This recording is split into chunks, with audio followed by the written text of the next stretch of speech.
झुग्गी वाले मतदाता 8 फरवरी को किसके होंगे भाग्य विधाता?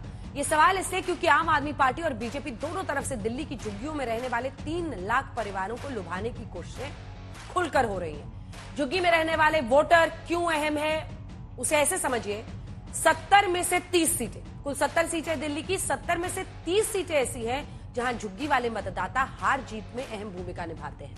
जहां केजरीवाल का दावा है कि पूरे झुग्गी वाले वोटर आम आदमी पार्टी को आशीर्वाद देंगे, वहीं बीजेपी लगातार केजरीवाल पर इन्हें गुमराह करने का आरोप लगा रही है।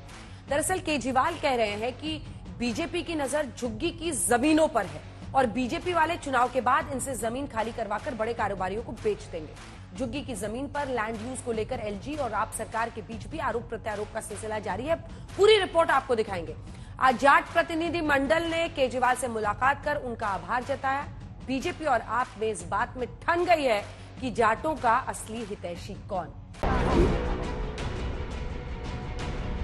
दिल्ली के सारे जाट समाज के भाई बहन सभी भारतीय जनता पार्टी के साथ देखिए, भारतीय जनता पार्टी और कांग्रेस को सत्ता से पैसे बनाने की आदत होगी। दिल्ली के विधान समर में वोटिंग का काउंटडाउन शुरू हो चुका है, इसलिए सभी दल शाम दाम दंड भेद के साथ जीत जरूरी है वाले फॉर्मूले पर अपनी अपनी बाजी चल रहे हैं। केजरीवाल ने आज एक बार फिर जाट कार्ड चलते हुए दिल्ली के कुल 8% जाट मतदाताओं को लुभाने की कोशिश की। आज अरविंद केजरीवाल ने जाट बिरादरी के नेताओं से मुलाकात की। केजरीवाल ने बीजेपी पर जाट बिरादरी से वादा खिलाफी का आरोप लगाया। केजरीवाल ने केंद्र की ओबीसी लिस्ट में जाटों को शामिल करने की मांग की थी। इसी सिलसिले में जाट नेता केजरीवाल का आभार जताने पहुंचे। वहीं बीजेपी कह रही है कि पूरा जाट समाज बीजेपी के साथ मजबूती से खड़ा है। प्रधानमंत्री जी इस चुनाव के दौरान समय समय पे दिल्ली आएंगे, दिल्ली आके वो भाषण देंगे। इस बात का जवाब दे दें कि जो उन्होंने 2015 में आश्वासन दिया था और जो उनके गृह मंत्री ने 2017, 2019 और 2022 में आश्वासन दिया था, वो जाट समाज को, दिल्ली के जाट समाज को केंद्र की ओबीसी लिस्ट में कब डालेंगे, ये बता दें। दिल्ली के जाट लीडर, दिल्ली के सारे नेता, दिल्ली के सारे जाट समाज के भाई बहन सभी भारतीय जनता पार्टी के साथ हैं। अरविंद केजरीवाल ने ये बात बिल्कुल ठीक है कि वो बार बार सेंटर के ऊपर में आरोप लगा रहे हैं कि सेंटर लिस्ट में नहीं डाला, जबकि सेंटर लिस्ट में डालने के लिए आपको स्टेट की रिकमेंडेशन चाहिए। अगर आप असेंबली में बिल पास नहीं करेंगे, सेंटर को भेजेंगे नहीं, तो सेंटर उसके ऊपर में कैसे कार्रवाई करेगी। केजरीवाल और पंजाब सीएम भगवंत मान समेत आम आदमी पार्टी के एक प्रतिनिधि मंडल ने चुनाव आयोग से मुलाकात कर वोटर लिस्ट में नाम घटाने और बढ़ाने के साथ कई मुद्दों पर बीजेपी की शिकायत की। हमने चुनाव आयोग को बताया कि किस तरह से नई दिल्ली विधानसभा में बीजेपी के एमपीज के यहाँ एक एमपी के यहाँ 30-30, 40-40 वोट बनने के लिए पिछले 15-20 दिन में एप्लीकेशंस डाली गई हैं। फर्जी वोट तो ये बना रहे हैं, कमरे में 22-22, 25-25 वोट एक कमरे में बन रहे हैं और नई दिल्ली विधानसभा को टारगेट किया जा रहा है। तो ये असल में इनकी बौखलाहट है, इनको हार नजर आ गई।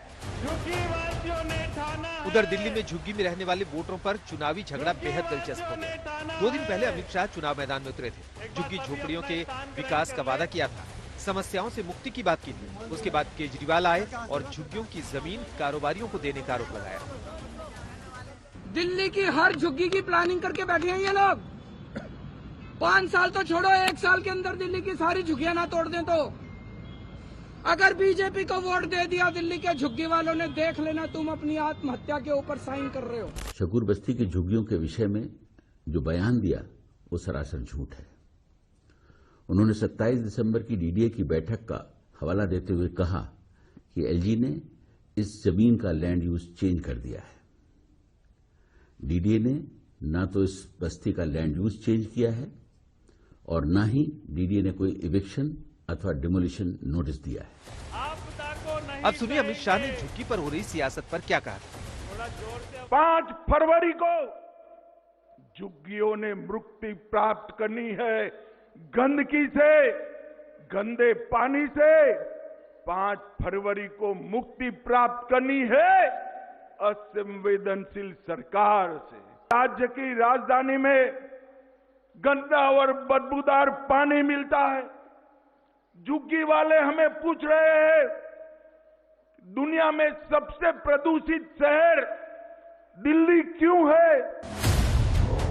वहीं हाईकोर्ट ने सीएजी रिपोर्ट पर दिल्ली सरकार को कड़ी फटकार लगाई तो बीजेपी को भी नए सिरे से हमले का मौका मिल गया। ये एक बड़ी विचित्र बात है कि स्वघोषित कट्टर ईमानदार एक संवैधानिक व्यवस्था के द्वारा अपने सरकार के कार्यों की आर्थिक समीक्षा को न सिर्फ होने देते नहीं देते, नकारते हैं और सदन के पटल पर रखना नहीं चाहते हैं।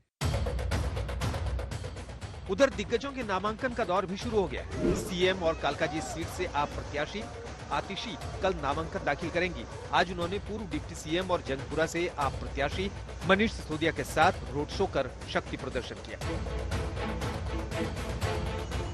सीएम आतिशी ने बताया कि आखिर क्यों उन्हें जनता से चंदा मांगकर चुनाव लड़ना पड़ रहा है। मुख्यमंत्री को चंदा क्यों मांगना पड़ रहा है? देखिए, भारतीय जनता पार्टी और कांग्रेस को सत्ता से पैसे बनाने की आदत होगी, तो शायद वो ये नहीं समझते कि ईमानदारी से सरकार चलाई जा सकती है और विधायक, मंत्री, मुख्यमंत्री सिर्फ अपनी से तनख्वाह से अपने घर चलाते हैं। इसलिए चुनाव लड़ने के लिए हमें चंदा 5 साल पहले भी चाहिए था, आज भी चाहिए। वहीं पूर्व डिप्टी सीएम मनीष सिसोदिया ने दावा किया कि 8 फरवरी को झाड़ू क्लीन स्वीप करने जा रही है। देखिए, भारतीय जनता पार्टी के पास झूठ और पैसा और गालियां, इनके अलावा कुछ नहीं है। ना नेता है, ना काम है, ना कोई एजेंडा है, ना कोई लोगों का अच्छा अनुभव है। दिल्ली में बीजेपी का दावा है कि इस बार 8 फरवरी को कमल का करिश्मा दिखेगा, जबकि आप कह रही है कि दिल्ली वाले पिछली बार से भी बड़ी जीत के साथ चौथी बार सरकार बनाने जा रहे हैं। उधर कांग्रेस भी उलटफेर की कोशिश में पसीना बहा रही है। आज तक ब्यूरो।